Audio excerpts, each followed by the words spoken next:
Hello again, Paint Chips here, and today I'm going to be working on an acrylic painting of Psylocke. I haven't used her so much in-game. I've been trying to do the challenges with her, but I'm really doing it because of the nostalgia factor. I thought she was always one of the coolest characters when I was a kid. I always remembered her from the 90s TV show. If you've ever played Marvel vs. Capcom or Marvel vs. Capcom 2, she is a very mean, very playable character. She used to be an assist character, I think, in the first one. So, a lot of nostalgia, a lot of feels. I've always really liked the aesthetics of this character. And with the new game, Marvel Rivals, holy cow, does she look cool. I didn't realize she was a ninja when I was a kid. I knew she was like an assassin with psychic mutant powers, but it never really came across that she was specifically like a Japanese ninja. I'm sure there's, a million bits of lore and comics to like show that she is, but I just never really got that from the early stuff when I was a kid. And that's probably just being a kid. I didn't really pick up on a lot of the stuff that they were talking about. So today we're going to do another time-lapse acrylic. I'm going to mainly focus on her main colors.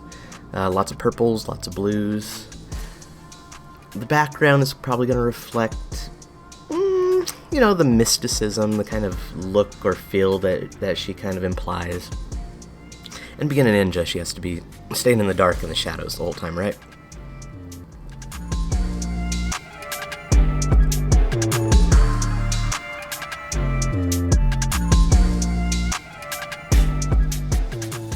In this one I'm going to be using, well, you could already tell, a black canvas instead of starting from a white.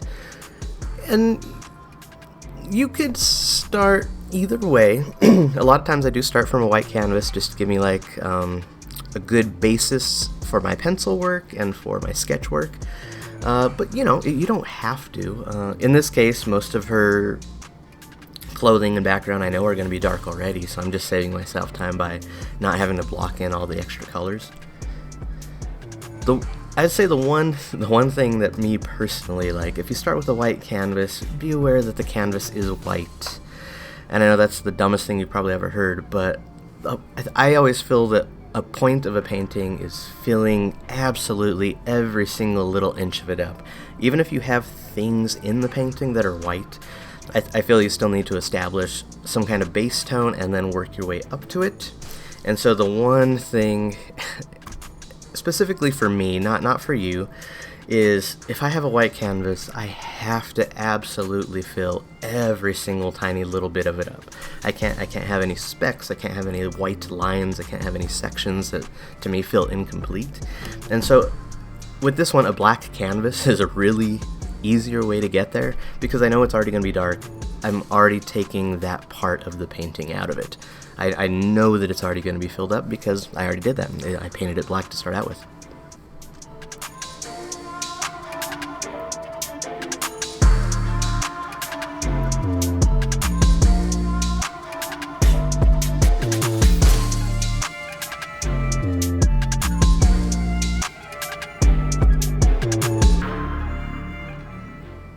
And for this video, I found what I thought was pretty relative to this character's style of music. She's not exactly a pop idol, but very Japanese, very traditional. And so I thought this music for this video fit her pretty well.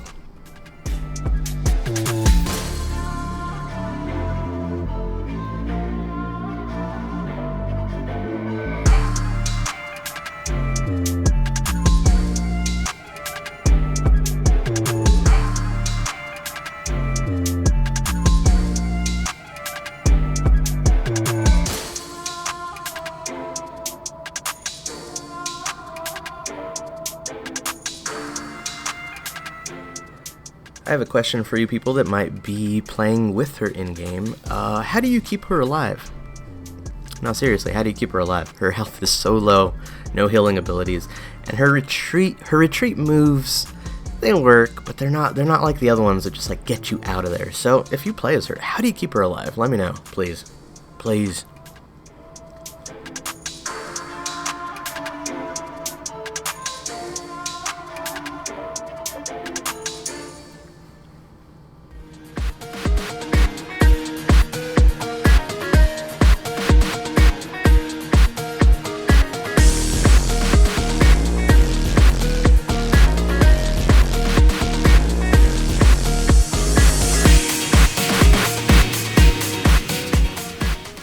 one of the things that I really like aesthetically and from the old looks of Psylocke from what I remember as a kid is, although she's an assassin, she is so like vibrant looking. Always bright purples, her skin always stands out against like a dark background. And I didn't really exactly try to capture that here, but you have to like appreciate just that absolute ridiculous brightness of her character, considering she's like an assassin ninja. I think that maybe that's part of the appeal of the character, and I know in the 90s comics and stuff, just part of her appeal is her sex appeal. But nowadays, I think she represents what the character is supposed to represent a little bit more. You know, they toned down her sexiness, but really upped on like the traditional Japanese. And in game, it seems like she's not from our era. She's like from a feudal era, which makes more sense considering how aesthetically she looks.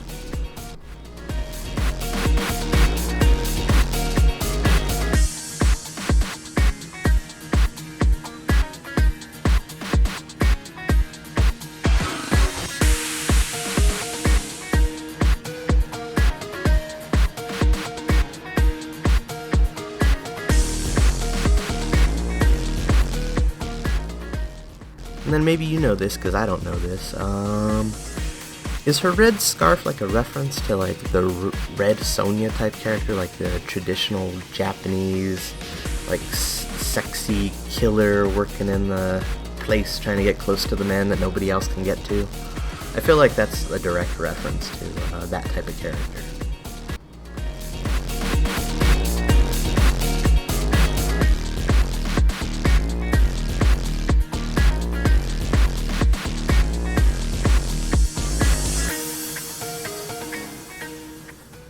Now, the one thing that I do like that I did was the sketchiness of this thing. When I was going to first do it, I was going to do the whole thing a sketchy look, like she's not really there, but I didn't really know how to approach the skin tones like that. I thought I was just going to look too rough and incomplete, so I did a more traditional painting, and then I decided to finish it off with more of a sketchy, makes me think of like a Japanese pen kind of a look.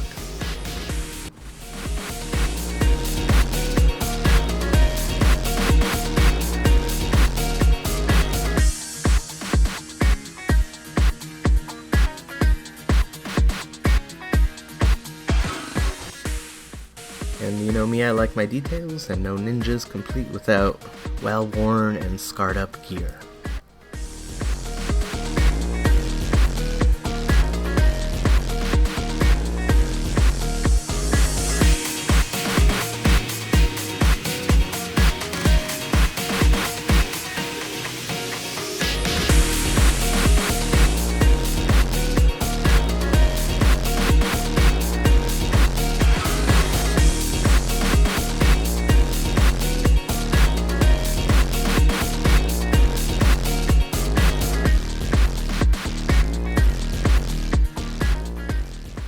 In getting to the background, I didn't exactly know what I was going to do here when I did this. I just know I was going to keep it dark. I wanted to maybe do special effects, kind of showing like her magic, but I didn't like what I was doing with like what her hand is doing. She's making like one of those ninjutsu symbols from like Naruto, and I did want like magic coming off of it, but I just didn't like what it was doing. So I just went with a black, dark blue, and purple background, and then later I'm gonna. Yeah, right here I'm going to put these effect colors in. They're like shimmer colors. They shift between like 3 different colors as light bounces off of them. And so I laid a bunch in the background, and I laid a bunch around her, kind of like an aura. And they look good. I have this painting on the wall as we speak, and when the light hits it from the different directions, it looks great.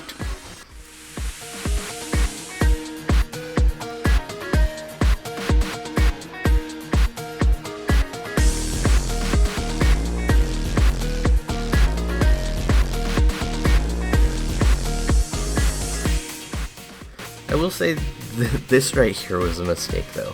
I covered the whole thing in like a satin varnish that I usually like, and I later on had to go to a matte varnish just because it was so shiny. And I don't say it's a mistake because it ruined the look of the painting, but what it did was it made it almost impossible to film. So I filmed the time lapse here just because I wanted to see it drying, but we're going to go and see the finished look because you just can't see through it. I had to really adjust the lighting to make sure you could even see the painting properly. And there she is, and she looks good to me. I wouldn't really change much other than my varnishing at the last second. Well, I definitely need to finish the challenges on her, and the people that I see play her well, holy cow are they good. And I'd like to at least know how to do that. If you made it this far, thanks for watching, and I have a few more of these to do, so if you like what you saw, come back, and I'll catch you later.